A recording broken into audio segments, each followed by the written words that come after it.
Hello दोस्तों, आप सभी का आपके इस यूट्यूब चैनल में एक बार फिर से हार्दिक आभार और अभिनंदन।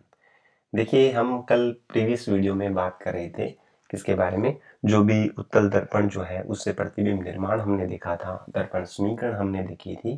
ठीक है, तो उसके बारे में हमने डिटेल से बात की थी कल। मैंने आपको सारी चीज़ें कन्फर्मली बता दी थी कि क्या क्या चीज़ें उसमें होती है, कौन सी फोकस दूरी है, कौन सी बिंब की दूरी है, कौन सी प्रतिबिंब की दूरी है। तो इस प्रकार से मैंने आपको बताया था। ठीक है, जिन परिपाटी भी मैंने आपको बताई थी कि कौन सी फोकस दूरी कहाँ पर प्लस होगी, कहाँ पर माइनस होगी, कौन सा दर्पण होगा तो किसमें किस प्रकार की कंडीशन होगी। तो उम्मीद करता हूँ कि आपको वो वाला वीडियो बहुत शानदार लगा होगा। ठीक है, तो आज हम उसी कड़ी को आगे बढ़ाते हुए आज मैं थोड़ा सा वीडियो लंबा बनाऊंगा, क्योंकि कुछ क्या है कि थोड़ा सा एग्ज़ाम का टाइम भी है। ठीक है, और एग्ज़ाम का टाइम है तो आपको ज़्यादा से ज़्यादा प्रिपरेशन करने की बहुत ज़्यादा ज़रूरी है। इस वजह से आज थोड़ा सा वीडियो मैं लंबा बनाऊंगा और उम्मीद करूंगा कि आपको ये वीडियो भी शानदार लगेगा। ठीक है, तो चलिए हम बात करते हैं सबसे पहले यहाँ पर। जैसा कि मैंने आपको बताया था पहले से ही कि आज हम न्यूमेरिकल पर डिस्कशन करेंगे। किस पे डिस्कशन करेंगे? न्यूमेरिकल पर। तो न्यूमेरिकल पर डिस्कशन करने के लिए सबसे पहले अपन को सवाल की जरूरत होगी। तो मैं एक चीज़ आपको बता देना चाहूँगा कि जो न्यूमेरिकल जो है उस न्यूमेरिकल के अंदर यहाँ से अगर मैं बात करूँ न्यूमेरिकल की, तो न्यूमेरिकल में ये देखिए यहाँ पर, जैसे मान लो क्वेश्चन मैं दे रहा हूँ, क्वेश्चन नंबर 1 यहाँ से देखिए। जो ओल्ड बुक जो है उसके अंदर जो न्यूमेरिकल है ये है 10.1 नंबर। ठीक है, अब आप ये मत समझना कि सर ओल्ड बुक जो पुराने वाली बुक है उसके अंदर ये न्यूमेरिकल है और नई वाली में नहीं है। क्या? नहीं बेटा, सभी में है। ये ध्यान रखें। आपको 9.1 उदाहरण दे सकता है। किताब के बीच के जो एग्जाम्पल्स हैं वो ज़्यादा से ज़्यादा करके मैं आपको कहूँगा कि ज़्यादा से ज़्यादा करके आप उनको ध्यान में रखें, क्योंकि एग्जाम के पॉइंट ऑफ व्यू से वही इंपॉर्टेंट होते हैं ज़्यादातर।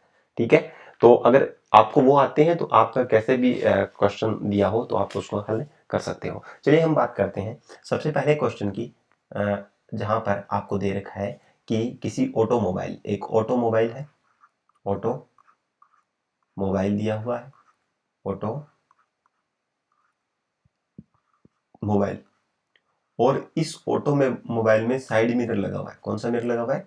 पार्श्व दर्पण लगा हुआ है। पार्श्व दर्पण, पार्श्व दर्पण लगा हुआ है। ठीक है, तो इस साइड मिरर में, साइड मिरर जो है इसके अंदर ये बोला है कि किसी ऑटोमोबाइल में एक पश्च दृश्य यानी कि पीछे का दृश्य देखने के लिए एक क्या पार्श्व दर्पण लगा हुआ है। और पार्श्व दर्पण क्या है? इसने साफ मेंशन कर रखा है कि पश्च दृश्य देखने के लिए कौन सा दर्पण यूज किया गया है? उत्तल दर्पण यूज किया गया है। क्या ध्यान रखें, लेंस है या दर्पण है, ये चीजें आपको विशेष तौर से ध्यान रखनी होगी। ठीक है ना, तो उत्तल दर्पण यूज किया हुआ है, उसके साइड मिरर में उत्तल दर्पण है। और उस उत्तल दर्पण की वक्रता त्रिज्या जो है, देखिए ध्यान से सुनेंगे ये क्वेश्चन। वक्रता त्रिज्या जो है वो कितनी दे रखी है? आपको दे रखी है यहाँ पर 3 सेंटीमीटर। कितनी दे रखी है? 3 सेंटीमीटर, सॉरी 3 मीटर दे रखी है। ठीक है, 3 मीटर दे रखी है। उसके बाद इसने बोला है कि यदि एक कोई भी बस है वो इस दर्पण से 5 सेंटीमीटर की दूरी पर है। आप मेरे को ये बताइए, जो बस जो है वो इस दर्पण के लिए किसका काम कर रही है? आप बोलोगे कि सर इस मिरर में बस दिखाई दे रही है, पीछे का दृश्य में बस है, तो बस इस मिरर के लिए वस्तु का काम करेगी। और जिसकी वैल्यू दे रखी है 5 मीटर। कितनी दे रखी है? 5 मीटर। अब आपको इसने बोला हुआ है कि प्रतिबिंब की स्थिति ज्ञात कीजिए। जो निकालना है वो ध्यान दीजिए। प्रतिबिंब की स्थिति का मतलब v कितनी डिस्टेंस पर बनेगा, प्रतिबिंब की दूरी क्या होगी वो पूछा गया है।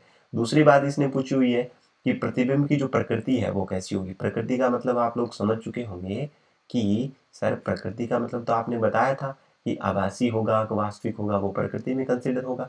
और दूसरी बात इसका साइज, कि वस्तु से कितना साइज या कितना गुना बड़ा प्रतिबिंब बनेगा, ये चीज आपको पूछी गई है यहाँ से।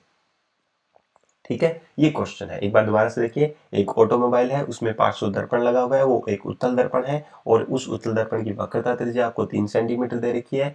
और उस वस्तु में जो उस दर्पण में बस जो है वो उस दर्पण से 5 मीटर की दूरी पर है। तो प्रतिबिंब की स्थिति, प्रकृति और साइज ज्ञात कीजिए। चलिए अब हम बात करते हैं। हमें पहले पता होना चाहिए कि दर्पण है या फिर लेंस है। तो हम पता कर सकते हैं कि सर आपने तो बताया कि इस सवाल में दे रखा है दर्पण है। तो सबसे पहले अपन आंसर निकालने के लिए हम क्या करेंगे? दर्पण सूत्र यूज करेंगे। किस सूत्र से? दर्पण दर्पण सूत्र से। तो दर्पण सूत्र आप सभी लोगों को मेरे हिसाब से पता चल गया होगा। दर्पण सूत्र होता है 1/f equal 1/v plus 1/u। अब आपको सभी को पता होगा स्मॉल f जो है वो क्या है, फोकस दूरी है, v प्रतिबिंब की दूरी है और u क्या है, बिंब की दूरी है। ठीक है, तो अब आप ये चीज़ सुनिए कि यहाँ पर जिस जिसका मान दिया हुआ है उसका मान रख लीजिए। देखिए यहाँ पर मैं आपको बता देता हूँ किसका मान दिया हुआ है और किसका मान नहीं दिया हुआ है। तो यहाँ से आप एक चेक कर लीजिएगा। ठीक है, तो यहाँ पर आपको वक्रता त्रिज्या दे रखी है, r की वैल्यू दे रखी है, कितनी दे रखी है, 3 मीटर दे रखी है। ठीक है, चलिए ठीक बात है। उसके बाद में बस जो उस दर्पण से इतनी दूरी पर है, तो बस उस दर्पण में दिखाई दे रही है, इसका मतलब वो वस्तु का काम कर रही है। कितना मीटर है, 5 मीटर है। ठीक है, उसके बाद आपको कुछ नहीं दिया हुआ, आपसे क्या पूछा हुआ है, v पूछा हुआ है कि v निकालिए। एक चीज़ आप ध्यान से सुनिए, सबसे पहले अगर जिस दर्पण की बात कर रहा है वो दर्पण ड्रॉ करके देखिए आप। ठीक है, आपको क्लियरली समझ आ जाएगा। आप बोलोगे सर ये उत्तल दर्पण की बात कर रहा है, ऑब्वियसली ये उत्तल दर्पण की बात कर रहा है, क्योंकि उत्तल दर्पण कुछ ऐसे बनता है, बाहर की तरफ क्या बना, उभरा हुआ बनता है। तो आप मेरे को एक चीज देख के बताइए आप कि इसके अंदर फोकस दूरी वक्रता के अंदर ये कहाँ पर होगा। ऑब्वियसली परावर्तक पृष्ठ बाहर की तरफ है, अंदर तो पॉलिश है, तो इसका मान P हो गया। परावर्तक पृष्ठ का जो बाहर का मध्य बिंदु जो होता है उसको क्या बोलते हैं, ध्रुव बोलते हैं। ये देखो दर्पण इस खोखले गोले का भाग है, यहाँ से लेकर के यहाँ तक इस गोले का भाग है, तो उस गोले का मध्य बिंदु मैंने बताया क्या होगा, वक्रता के अंदर, और इन दोनों के एकदम सेंटर पॉइंट में क्या होगा, फोकस बिंदु होगा। ये चीज मैंने बताई थी। अब आप ये देखिए कि फोकस बिंदु भी इधर है, वक्रता केंद्र भी इधर है, तो आपको पता लग गया ना, सारी की सारी दूरी इधर वाली साइड आएगी। सारी दूरी P से मापेंगे और सारी दूरी कहाँ आएगी, इधर वाली साइड। और दाईं तरफ है, ये साइड कौन सी है, दाईं तरफ है, तो सभी दूरियां किस में लेंगे, प्लस में। और इधर वाली साइड अगर बनते, ठीक है ना, सी और एफ इधर वाली साइड होते हैं, तो वो दूरी किस में लेते, माइनस में, क्योंकि चिन्ह परिपाटी ये बोलती है कि दर्पण के दाईं तरफ की जो दूरी है वो हमेशा प्लस में लेंगे और बाईं तरफ की दूरी माइनस में लेंगे। क्लियर है। तो यहाँ से एफ से लेकर पी तक की दूरी फोकस दूरी और सी से पी तक की दूरी होती है वक्रता त्रिज्या। तो आप बता सकते हो कि सर कार्तीय चिन्ह परिपाटी में इनके निशान क्या क्या होंगे। तो आप वो देखना कि वक्रता त्रिज्या उधर वाली साइड है, इसका मतलब ये प्लस की होगी, दाईं तरफ है। और u हमेशा माइनस का होता है, u मतलब वस्तु जो है वो हमेशा माइनस की मतलब बाईं तरफ रखी जाएगी, ये ध्यान रखना। यानी कि ये दर्पण है तो वस्तु तो इसके इधर वाली साइड ही रखी जाएगी, ध्यान रखना, बाईं तरफ रखी जाती है हमेशा। ठीक है, तो ये कार्तीय चिन्ह परिपाटी यहाँ काम आती है। चिन्ह परिपाटी जो मैंने आपको करवाई थी वो यहाँ काम आएगी निशान चेक करने के लिए। अगर आपको वो याद है तो आप चित्र बना के इजीली देख सकते हो कि किसकी माइनस होगी किसकी प्लस होगी। वैसे भी मैंने प्रीवियस वीडियो में बताया हुआ। चलिए मान रख दीजिए। अब आप इसके अंदर ये देखिए कि किसकी वैल्यू आपको दी रखी है, किसकी नहीं है। आप यहाँ से देखिए एफ की वैल्यू है क्या, नहीं है, तो क्या करेंगे। तो सर आपने हमें बताया तो था कि एफ ने आर दिया हुआ, तो एफ तो इजीली निकाल सकते हैं, क्योंकि एक आर और एफ में संबंध होता है, स्मॉल एफ में संबंध होता है, आर इक्वल टू एफ होता है। तो आर इक्वल टू एफ जो है, तो अगर हमें एफ निकालना है तो आर के बटे में कितना चला जाएगा, 2 चला जाएगा इधर वाले, क्योंकि ये 2 गुणा में इधर आके भाग में चला जाएगा। तो आर की वैल्यू आपको दी हुई है 3/3 दे रखी है, तो इसके बटे में 2 आ गया और एफ आ गया। तो यहाँ से एफ की वैल्यू आपके पास निकल के आ जाएगी, जब 3 में आप 2 का भाग दोगे तो यहाँ पर आ जाएगा 1.5 मीटर। तो यानी कि 1.2 मीटर इसका क्या आ जाएगा, फोकस दूरी आ जाएगी। क्लियर हो गई बात सभी को, समझ आ गई ना इतनी बात कि एफ कैसे निकला। एफ ऐसे निकला क्योंकि आर दिया हो तो आर का आधा ही क्या होता है, फोकस दूरी होती है। तो आर आ गया आपके पास। चलिए वैल्यू रख देते हैं। चलिए वैल्यू रख दो सभी की, क्योंकि ये एफ है तो एफ बताइए यहाँ पर प्लस आएगा माइनस आएगा, क्योंकि आर ही जब प्लस है तो एफ भी क्या होगा, प्लस होगा। बस ये ध्यान रखें। चलिए वैल्यू रख देते हैं, वैल्यू रखें। चलिए अच्छे अच्छे सुंदर सुंदर वैल्यू रखिए। 1.5 इक्वल 1/v, ठीक है, प्लस में u की वैल्यू आपको दे रखी है, कितनी दे रखी है, आप बोलोगे सर 5 सेंटीमीटर दे रखी है, पर 5 सेंटीमीटर जो आपको मीटर दे रखी है वो माइनस में है, क्योंकि वस्तु हमेशा बाईं तरफ रखी जाती है, इसलिए ये चिन्ह माइनस का आया। ठीक है, चलिए अब हम क्या करेंगे, यहाँ से एक चीज सुनिए, वापस मैं इसको लिखता हूँ। पॉइंट हटा दो, यहाँ से पॉइंट हटाओगे तो आप क्या लगेगा, ऊपर 1 0 आ जाएगी, क्योंकि पॉइंट के बाद में एक ही अंक है, 5 है, तो इसलिए पॉइंट के बाद में पॉइंट हटते ही 1 0 ऊपर आ जाएगी। नीचे कितना बचा, पॉइंट हट गया तो 15 बचा, इक्वल में 1/v। और अब आप देखिए यहाँ पर -5 माइनस किया गया है, 5 के आगे माइनस है, और ये देखो इधर प्लस है, तो ये 5 और ये वाला जो है ये मल्टीप्लाई हो जाएगा आपस में। ठीक है, तो 5 प्लस जब माइनस से मल्टीप्लाई होगा तो हमेशा क्या होता है, प्लस माइनस मल्टीप्लाई होते हैं तो माइनस ही आता है। ये सभी को पता होगा, मैथ आती होगी सभी को। ठीक है, तो यहाँ पर आ गया 1/5। अब इसके आगे यहाँ से आपको v निकालना है, 1/v निकालना है, तो ये माइनस का 1/5 जो है वो उधर चला जाएगा, तो किस में आ जाएगा, प्लस में। तो मैं यहाँ पर 1/v लिख दूँ, कोई दिक्कत थोड़ी है। मैंने दोनों साइड चेंज कर लिए, ये इधर वाला जो पूरा पोर्शन जो है मैं इधर लेके आ गया, और इधर वाला पोर्शन जो है मैं इधर लेके आ गया, इनको एक्सचेंज कर दिया, कोई फर्क थोड़ी पड़ा। बराबर की संख्या जब एक दूसरे के एक्सचेंज कर देते हो तो फर्क नहीं पड़ता, पूरा का पूरा स्टेप चला जाए तो फर्क नहीं पड़ता, ठीक है ना।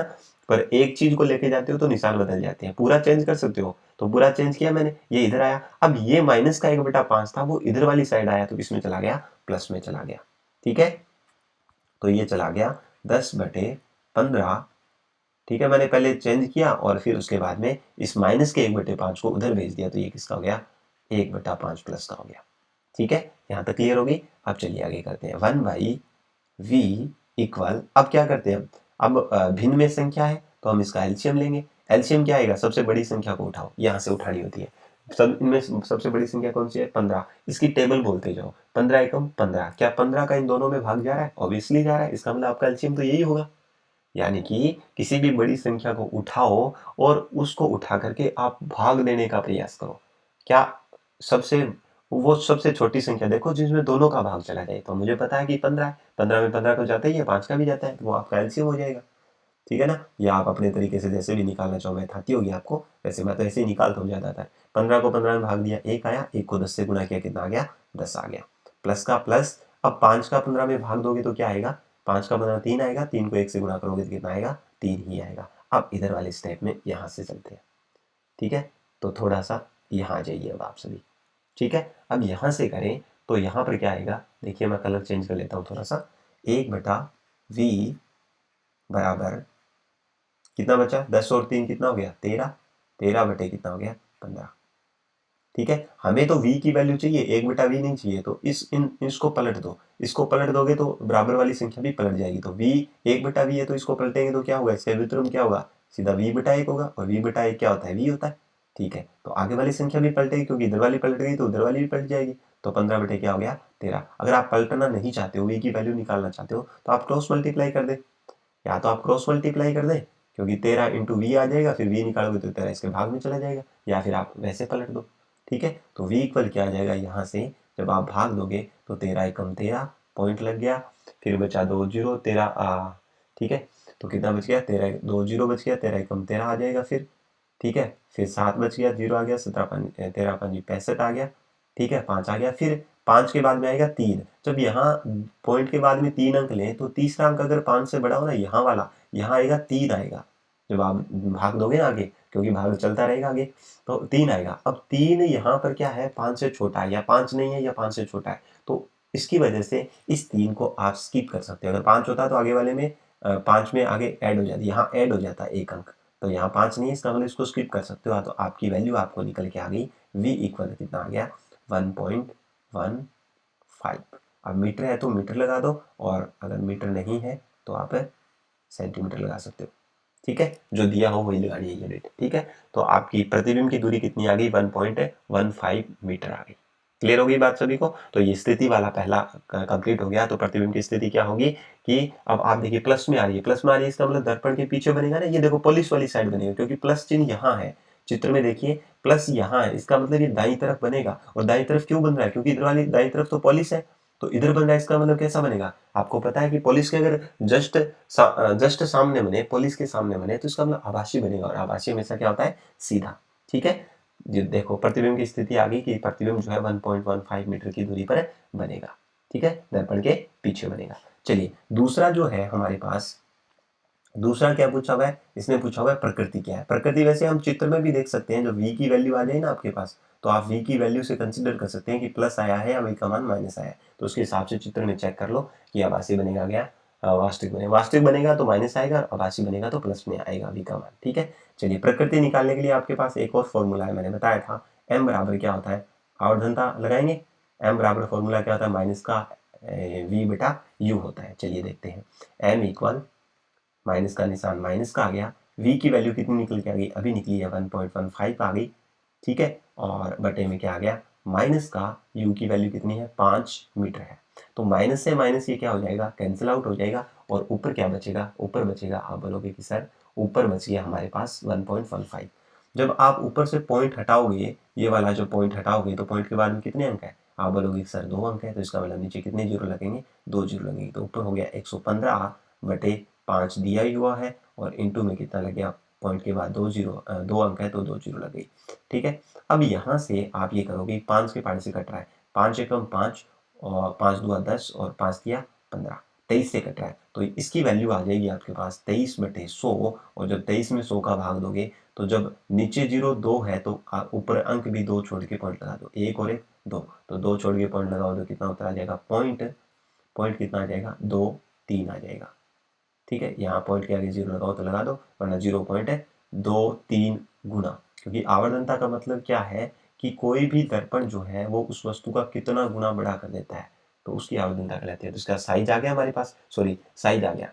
ठीक है, साइज कितना आ गया? 0.25 0.23 गुना आ गया, ये इसका साइज भी है। और प्रकृति कैसे पता चलेगी? प्रकृति ऐसे पता चलेगी, इसका है साइज। साइज निकलता है आवर्धनता से। ठीक है, प्रकृति आप इसी के आधार पर निकाल सकते हो, क्योंकि मैंने आपको बताया था कि m की वैल्यू अगर प्लस की आती है और m की वैल्यू अगर माइनस की आती है तो प्रतिबिंब कैसा बनता है? तो आप बोलोगे सर m की वैल्यू अगर प्लस की आती है ना, आपने बताया, तो प्रतिबिंब कैसा बनेगा? आभासी बनेगा। और आभासी प्रतिबिंब कैसा होता है? सीधा होता है। ठीक है, m की माइनस है तो याद रखना प्रतिबिंब हमेशा वास्तविक और क्या बनेगा? उल्टा बनेगा। तो अब आप मेरे को एक ही लाइन में ये चीज बता दीजिएगा। अब मैं यहाँ से पूछ रहा हूँ आपको, आंसर जो है जो पूछा गया था, प्रतिबिंब कहाँ पर बनेगा? इसका आंसर आ जाएगा यहाँ से, ये कैलकुलेशन करके आनी अगर आपको एग्जाम में पूछे तो। ठीक है, तो प्रतिबिंब कैसा बनेगा? प्रतिबिंब बनेगा आपका आभासी और सीधा, क्योंकि m का मान प्लस आया है, आभासी और सीधा बनेगा, और 1.15 मीटर की दूरी पर बनेगा, और इसका जो साइज है वो है 0.23 गुना। ठीक है, इतना, ये इसका साइज हो गया 0.03, ये इसकी प्रतिबिंब की स्थिति होगी कि कहाँ बन रहा है, और ये इसका क्या हो गया? प्रकृति हो गई। तो इस प्रकार से आपको क्वेश्चन को अटेम्प्ट करके आना है। तो उम्मीद करता हूँ कि आपको ये क्लियर हो चुका होगा। ठीक है, एक नहीं हुआ है तो आप एक बार वापस से वीडियो को करके रिवाइज करके देख लीजिएगा, जिससे आपको समझ में आ जाएगा। नहीं आता है तो कमेंट सेक्शन में आप कमेंट कर देना। Okay, clear? चलिए, स्क्रीनशॉट जिसको लेना है स्क्रीनशॉट ले लीजिए, अदरवाइज मैं इसको क्लियर कर रहा हूँ। ठीक है, चलिए,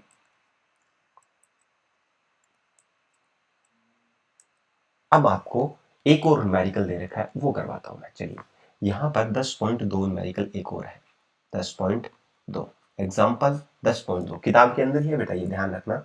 10.2 न्यूमेरिकल है। इस 10.2 न्यूमेरिकल के अंदर क्या बताया गया? आपको बोला है कि 4 सेंटीमीटर साइज की एक वस्तु है। 4, अब की बार वस्तु का ऊंचाई दे रखी है 4 सेंटीमीटर, ये साइज है किसका?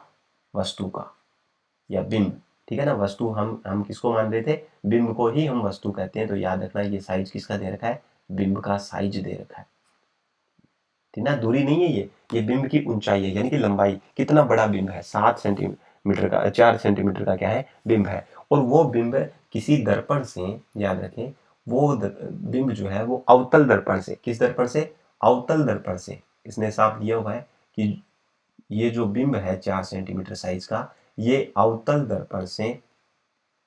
दर्पण जिसकी वक्रता, जिसकी फोकस दूरी दे रखी है, इस अवतल दर्पण की फोकस दूरी आपको दे रखी है 15 सेंटीमीटर। इस 15 सेंटीमीटर फोकस दूरी वाले अवतल दर्पण से ये जो बिंब है 4 सेंटीमीटर वाला, ये बिंब रखा हुआ है 25 सेंटीमीटर की दूरी पर। इसका मतलब ये जो बिंब जो 4 सेंटीमीटर वाला है, इसकी दूरी है, इसका मतलब वस्तु की दूरी है कितनी सेंटीमीटर दे रखी है आपको? 25 सेंटीमीटर दे रखी है। और आपको पूछा क्या है? वही चीज पूछी है कि प्रतिबिंब की स्थिति बताइए, यानी कि v की वैल्यू बताइए, और आपसे पूछा हुआ है कि आप उसकी प्रकृति बताइए। ठीक है, प्रतिबिंब की प्रकृति बताइए, आभासी बनेगा, सीधा बनेगा, और दूसरी बात इसका साइज बताइए, प्रतिबिंब का क्या बताइए? साइज बताइए। क्योंकि वस्तु का साइज दे रखा है तो अब आप प्रतिबिंब का साइज भी निकाल सकते हो। ठीक है, तो एक बार क्वेश्चन समझने का प्रयास कीजिए। क्वेश्चन दे रखा है 4 सेंटीमीटर साइज का एक बिंब 15 सेंटीमीटर फोकस दूरी के अवतल दर्पण से 25 सेंटीमीटर की दूरी पर रखा है। तो 25 सेंटीमीटर की दूरी पर क्या रखा हुआ है? ये बिंब रखा हुआ है। तो इसका मतलब यू जो है उस दर्पण से 25 सेंटीमीटर की दूरी पर है, तो दूरी है ये, तो दूरी है तो इसका मतलब यू की वैल्यू है। आपको प्रतिबिंब की स्थिति पूछिए कहाँ बनेगा, वी का मान बताना है, प्रकृति पूछिए और साइज पूछा। चलिए कर लिया मैं। चलिए अब हम अपना आंसर निकालने का प्रयास करते हैं। चलिए, सबसे पहले हमें पता है कि दर्पण है, तो हम कौन सा सूत्र लगाएंगे? ऑब्वियसली आप बोलोगे सर दर्पण सूत्र लगेगा, तो हम लिख देंगे दर्पण सूत्र से। ठीक है ना, रटना नहीं है, किसी भी चीज़ को रटना नहीं है। ठीक है ना, जब तक मैं हूं ना तब तक रटने की जरूरत ही नहीं है, क्योंकि हम रटने तो देंगे नहीं। चलिए, अब 4 सेंटीमीटर साइज है, इसका मतलब वस्तु का लंबाई है, ठीक है, ऊंचाई है, तो वस्तु की ऊंचाई को हम एच से लिखते हैं। कितनी सेंटीमीटर है? 4 सेंटीमीटर है। ठीक है, चलिए उसके बाद में जो अवतल दर्पण है इसकी फोकस दूरी दे रखी है, कितनी दे रखी है? आप बोलोगे कि सर इसकी दे रखी है 15 सेंटीमीटर।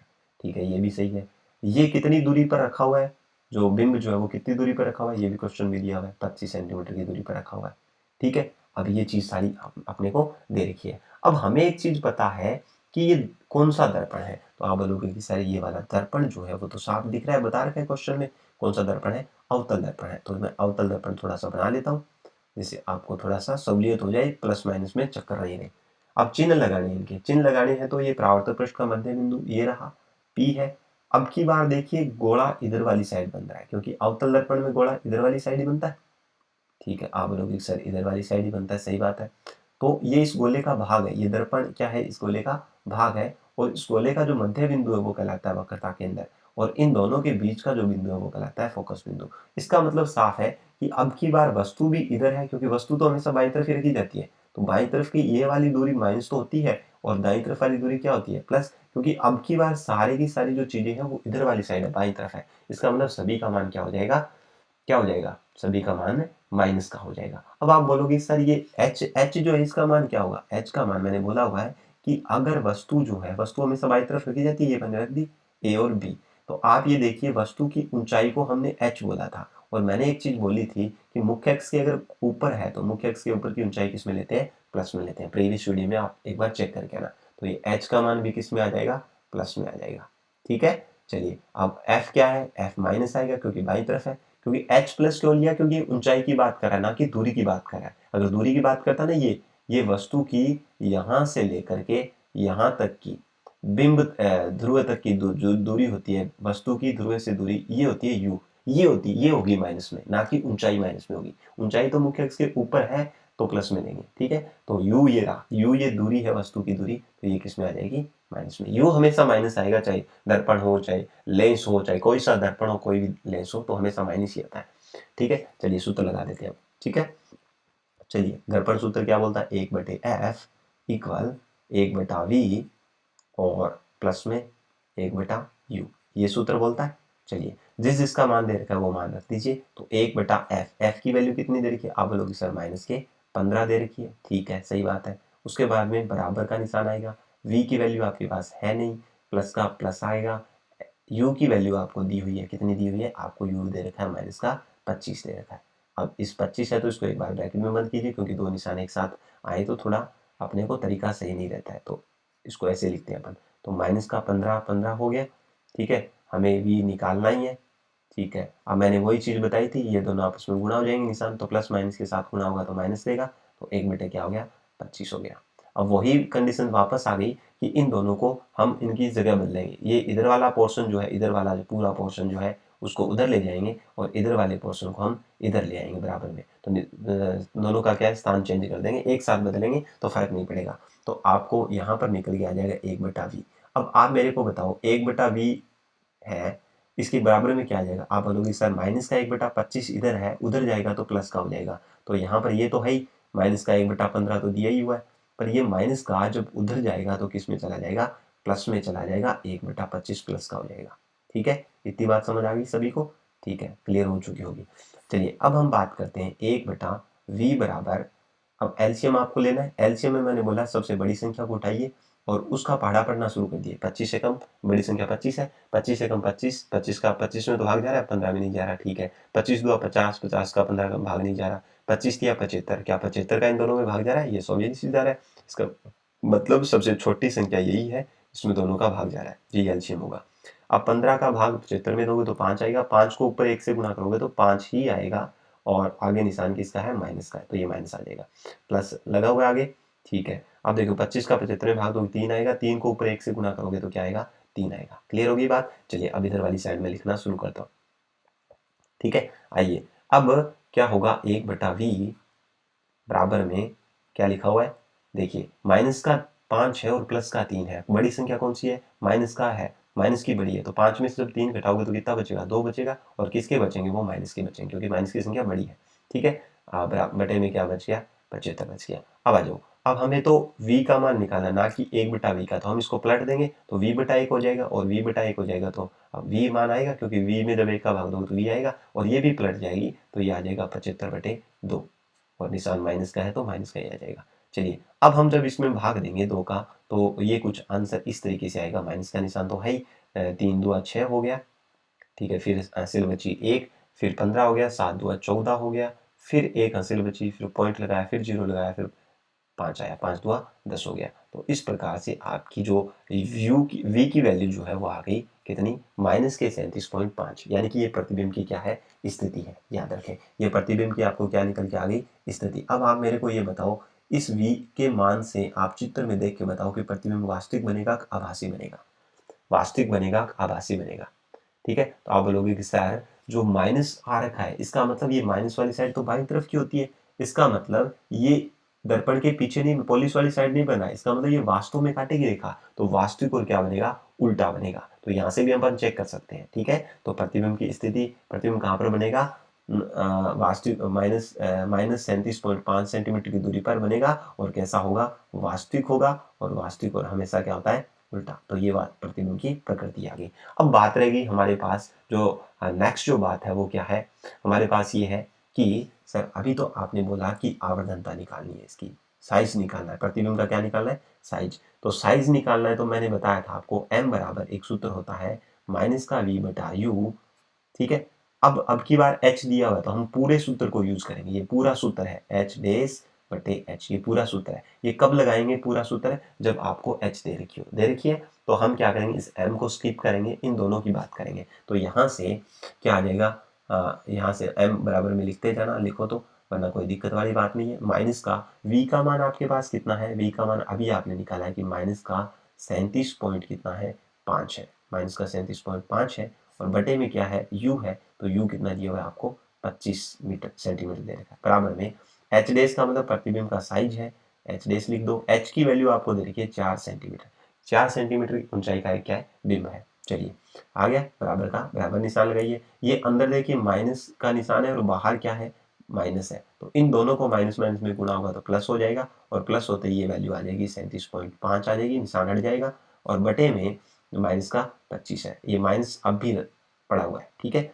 बराबर में एच डेस बटे क्या है, एच है। अब आप एक चीज ध्यान से सुनिएगा कि अब इसका क्या करेंगे, क्रॉस मल्टीप्लाई करेंगे, इसको इधर गुणा कर देंगे, और इस वाली संख्या को इधर गुणा करेंगे। जब मैं क्या करूंगा, एच डेस को जब माइनस के 25 से गुणा करूंगा तो ये आ जाएगा माइनस का 25 एच डेस आ जाएगा। ठीक है, क्लियर होगी बात सभी को, इतना आ जाएगा, बराबर में जब 37 पॉइंट है, सॉरी यहाँ पर 4 है ना, 4 है यहाँ, ठीक है, 4 है लिखा हुआ है। चलो अब 37.5 को जब 4 से गुणा करूंगा तो मैं क्या आएगा मेरे पास है, 5 को 4 से गुणा किया 20, फिर पॉइंट लग गया, 2 हासिल बची, 7 को फिर 4 से 7 चुका 28, 28 और 2 कितना हो गया, 30 हो गया, हासिल बची फिर 3, 4 3 12 और 3 कितना हो गया, 15 हो गया। तो इसका मतलब आपके पास वैल्यू आ गई 150, 150, क्योंकि पॉइंट लगा हुआ जीरो के आगे तो 1500 नहीं है, 150 ही है। ठीक है ना, चलिए ये इतना आ गया समझ में सभी को, क्लियर है ना सभी को, यहाँ तक आपकी वैल्यू आ गई 150, कितनी आ गई, 150 आ गई। ठीक है, अब आगे देखिए, अब आगे निकाल लेते हैं अपन। अब एच डेस का एच डेस आपके पास आ जाएगा। ठीक है, अब आप इस -25 को कहाँ ले जाओगे, इधर ले जाओगे, तो आप बोलोगे सर -25 उधर जाएगा तो प्लस का 25 नहीं नहीं, क्योंकि ये एच डेस के गुणा में है, यहाँ गुणा का निशान है इन दोनों के बीच में, इसका मतलब गुणा की संख्या आगे जाके किसमें जाती है, भाग में जाती है, तो ये भाग में चला जाएगा, कितना आ जाएगा, 25 भाग में चला जाएगा, और माइनस भी अपने साथ ही ले आएगा।